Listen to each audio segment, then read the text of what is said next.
It was a typical autumn evening when five teenagers, Eli, Jenna, Mark, Sophie, and Alex, decided to take a trip to the infamous Hawthorne Asylum. The place had been abandoned for over 40 years, yet rumors of strange occurrences continued to swirl among locals. Everyone knew the asylum's twisted history. It had been a psychiatric institution where the most disturbed patients were locked away. They say the doctors conducted horrific experiments, and many of the patients were left to rot in their cells. Most of them never saw the light of day again. The friends had heard the stories countless times, but they weren't the type to be scared easily. The darker, the better. It was a Friday night, and they were looking for a thrill. Their plan was simple: sneak into the asylum, explore the rooms, and record a video. They were sure the adventure would make for a perfect YouTube post. As the group drove through the outskirts of town, the sky turned an eerie shade of violet. Trees along the road swayed in the wind, casting long shadows over the cracked pavement. Their car's headlights illuminated the rusted iron gate of the asylum, which creaked slightly, almost as if it were welcoming them. "We're here," Mark said, grinning as he parked the car in front of the imposing structure. The asylum's decaying silhouette loomed before them, its windows dark and lifeless, with vines crawling up the brick walls. The building seemed to absorb the surrounding light, creating an oppressive atmosphere.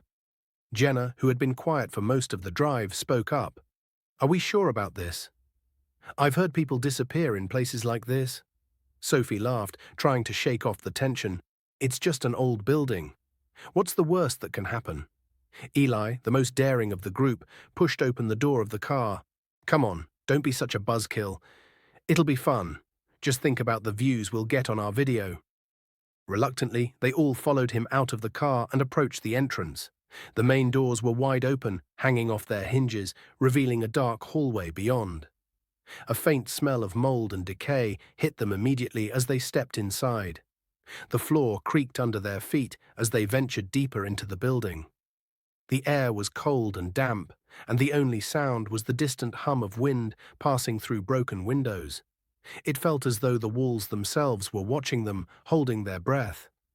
"Let's head to the basement first," Alex suggested. "That's where all the creepy stuff happened.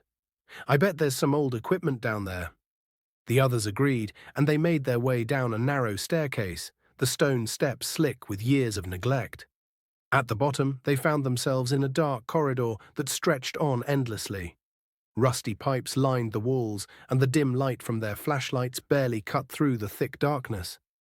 Suddenly, Sophie let out a soft gasp. "Did you hear that?"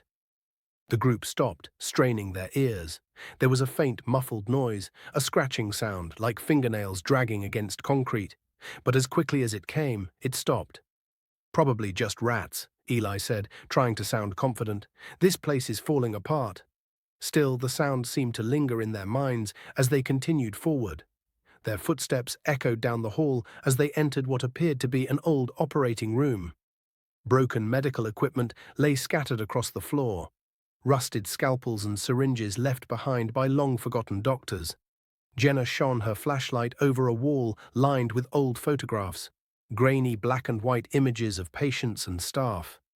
In one photograph, a man in a doctor's coat was standing next to a patient, restrained to a chair.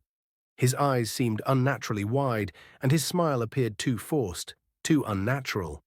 Mark frowned. "Look at his eyes. That's not normal." Sophie shuddered. "Maybe we should leave. This place is seriously giving me the creeps." But before anyone could respond, the sound of footsteps echoed from above them. "Who's up there?" Eli called, his voice tense. "Is someone else here?" There was no answer, only the soft creaking of wood above them.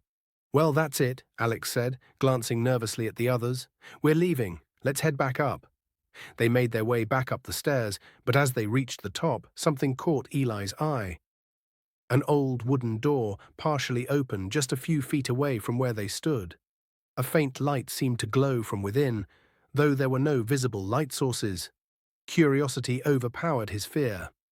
"I'm going in," Eli said, pushing the door open before anyone could stop him. The room inside was a small windowless office with papers scattered across a desk. But the most striking feature was a large mirror on the wall. The mirror was old, with an ornate golden frame. but its glass seemed to reflect something different from what was in front of it. As Eli stared at the mirror, his reflection didn't quite mar,